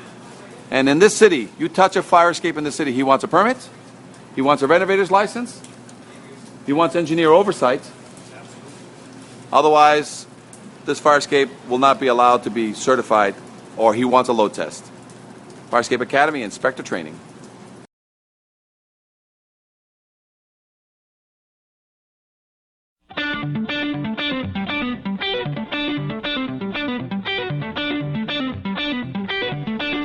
Academy Inspector Training video. We're here in Westboro. We got Gino back here, State Inspector. We got obstructions. We got trees growing. Let's do a quick inspection. If I was the inspector looking at this fire escape, I'm hired as a fire escape inspector. I'll tell you what I found wrong with this fire escape. First of all, we got obstruction. We got a lot of rust. We've got this thing deteriorating into the ground. So all these treads can actually just rip these treads. If I was to hammer test, I got rust growing in here. If I was to hammer test, this is where inspectors get hurt. They go up, and sometimes this thing will fall from an... Look at this, Gene. See, if you look at that side, you think that thing was going to give way if an inspector came down unknowingly? Oh, yeah, it's ready to go. So this is ready to go. This is a loading dock, so this gets used all the time. So now I'll be careful going up because I'm looking for certain things. I got all this grading is supported at the nose, and this grading supported at the back, and this whole rear is all rotted out. So, now we've got loads of material coming in here, and so imagine some poor kid putting on a couch, a refrigerator, The actual and the angle rear. line is gone. The channel is gone. So if you get underneath there, Viv, and you just, poke your nose underneath there. Yeah. And shoot that thing. Channel line is completely gone. Now, this is taking couches, refrigerators, whatever it may be. Yeah. It's missing its rail here, and a lot of times this is a chain rail. That's right. Yeah. So usually, if any kids get over here playing around, they could fall. So it's usually missing a passing rail. Look at the supports into the ground, how they're rotting, and that it's just cemented into the ground as opposed to being sitting on a pillar. That's another problem there. There's some welds here that I can't verify, but as soon as I put a bolt through here, I can verify this weld here by putting a couple of bolts in here. So whenever you get welds, I basically nullify the weld by putting in bolts. Look at all this rust growing in here. Boy. Okay. That really shows you how much it will push out. Yeah, it'll push out. A quarter inch will go to 1 inch. Wow. Now, if I'm going to go up, another obstruction. Yeah, another tree. It's a very popular thing to have trees. A lot of people let vines grow. These vines will take a fire escape over in no time. Now, this whole fire escape is welded. Because it looks like they used to have treads here, and they came in and took the treads out and put in new ones. Do you see these rusty tears coming down? I do. That's an indication that whoever welded these, and they usually weld the nose and the back, a piece in the back. The water gets in from above and it starts eating the trees. So even though basically the weld was good from the outside, there's usually only a quarter of them percent left when you step on it and the weld gives way. Let me see if I can find one that's ready to give on the way up. And that's on this side. If you look up straight up here, you're going to see quite a bit. That's it. That's the one that's in. Okay, so all these rusty tears are indicators that water's coming in from above. The next couple of beds. Okay, now as you can see, I'm going to come down here and I'm going to do the grading up here. Yeah. So all this fire escape was kind of put together. So all these brackets and all these connectors here. See, the only way I can guarantee this weld, if it's not a rust build, all I have to do to not weld this, and you can't because of the EPA requirements, you can't weld on fire escape. As soon as I put in 2 structural bolts here, 2 structural bolts there, then I seal this up with silicone. All right, this angle needs to be open. This corner angle needs to be open. Right. But she's legged to the ground, so that's she's just pulling out because freeze and thaw gets in here. Water gets in here. Freeze and thaw keeps pulling, but it's a lag screw into an anchor into the wall. It needs a full paint job because it hasn't seen paint. And it's an all welded fire escape, so a lot of times, Gene, see this connection right here? All these connections to avoid verification process. As soon as I blow some holes through them, I got the stringer welded to this thing. As soon as I put an angle clip in here, put 2 bolts in it, I've eliminated the need for what could be a very good weld. But because I don't want to spend any money x-raying it, it's cheaper to put a bolt through with a clip. So this would here would take a bolt. This would here would take a bolt. Otherwise, verify that weld. So as you start coming down, you can see that the worst part of this fire escape is down here. To the point that there's even a dip in the grading because there's some heavy load coming in and out. Is this considered a life safety issue in your opinion? Knowing the traffic that comes through here, yes. Is somebody going to get hurt with a refrigerator, loading a fridge? Absolutely. Potentially. And it's never the owner. It's always Joe, helper. Now, even these treads, as you can see, the day that you can start grabbing steel that is welded, connected, if you want, you can. You're not supposed to do this with steel. I mean, the only thing fighting me is this tree. It's not the steel anymore. And this is a good point. Even though it's the final thread, look at rusted to the connector. And that's the stringer. It's all rotted. Okay? So that's the power of rust left unchecked. Now, the cement issue on the ground, the bulges. Now, let me give you an answer right here. What we tell the clients to do, because snow will accumulate here. You clean this up, you're going to find a foundation of some kind. We got a sonotube about 12 inches. A piece of sawn tube. Rip it in half. Do this. Sit it on top of the old sauna. You bring it up 6 to 12 inches above grade. Now, this thing is already in the cement. It's already wrong. Because you're not supposed to put steel or wood inside cement. The building code doesn't allow. I'm already too far gone on this one. But if I raise this 8 to 12 inches of cement, sauna wrapped around, I drilled some holes, put a couple of rebars in the old cement to sort of marry the two together. Prior to that, I grabbed roofing tar, and I gooped with my hands in a glove. I gooped this whole thing up to 12 inches with tar. Then I wrap it in cement, and then I fill it with about 6 inches so that whenever there's snow, more than 6 inches of snow is what's going to be needed. But it's tarred 12 inches. So that whenever there's snow accumulating down here, it's sitting on top of tar. And then the last thing I put on this, when there's a new piece of cement, sono, I put in a clip that sits on top of the sono. Bolted here and sitting so that as this rots, and this will rot, what's inside will rot away, the new clip on top is the new foot. What's wrong is sitting inside, but I can't do anything about it because they already built it wrong. But there's things you can do with that. Scrape and paint, older than 1978, so EPA renovator's license is required. You need a permit to pull. You can't do any work on this fire escape. No welding allowed. So it's all bolted. So I can secure every one of these treads by coming here and putting in 2 bolts.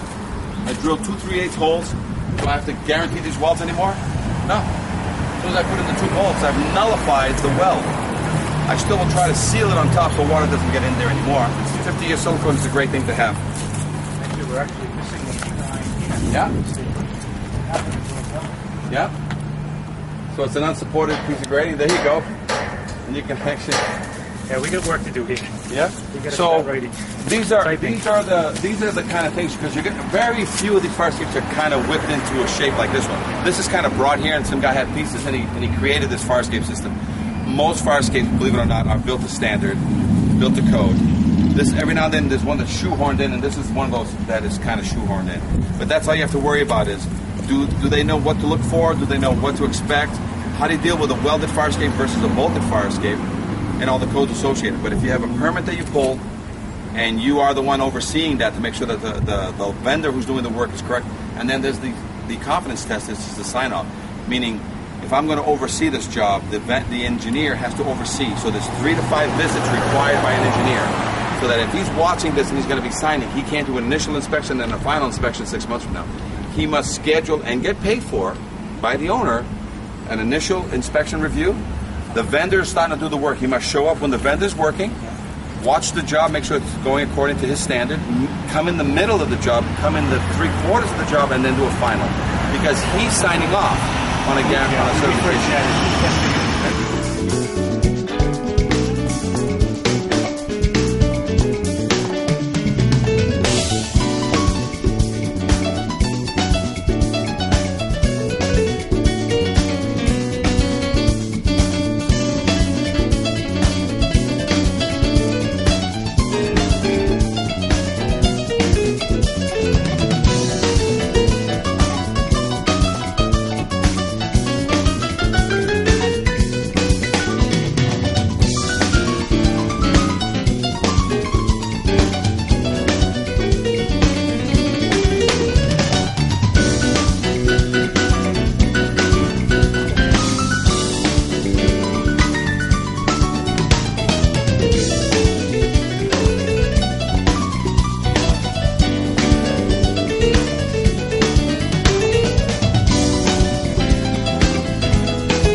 Fire Escape Engineers Inspector Summary Video. Inspector Maness is here.